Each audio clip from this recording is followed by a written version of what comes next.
பாம்பன் பாலத்துடைய கூட்டு குடிநீர் குழாயில் உடைப்பு.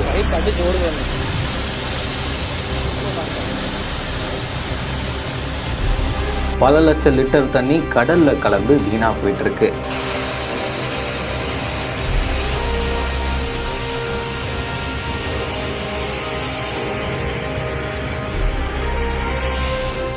ராமேஸ்வரம் தீவு பகுதிகளான பாம்பன், தங்கச்சி மடம், அக்கால் மடம், வேர்க்கோடு, புதுரோடு உள்ளிட்ட பகுதிகளில் இருந்து காவேரி கூட்டு குடிநீர் மண்டப பூங்கா பகுதியில் இருக்கக்கூடிய தரைமட்ட நீர்த்தேக்க தொட்டியில இருந்து தான் தண்ணி விநியோகம் செய்யப்பட்டு இருக்கு. இந்த நிலையில பாம்பன் சாலை வழியா வரக்கூடிய காவேரி கூட்டு குடிநீர் குழாயில் உடைப்பு ஏற்பட்டது. பல லிட்டர் தண்ணி கடல்ல கலந்துகிட்டு இருக்கு. தண்ணீர் பீச்சு அடிச்சு வீணா போயிட்டு இருக்குன்னு பொதுமக்கள் அங்க இருந்து கோரிக்கை முன் வைக்கிறாங்க. இதனால பல லட்சம் லிட்டர் தண்ணி கடல்ல வீணா கலந்துகிட்டு இருக்கக்கூடிய சூழ்நிலையில அந்த தீவு பகுதியில் இருக்கக்கூடிய பொதுமக்களுக்கெல்லாம் குடிநீர் தட்டுப்பாடு ஏற்பட வாய்ப்புகள் இருக்குன்னு பொதுமக்கள் கோரிக்கை முன்வைக்கிறாங்க.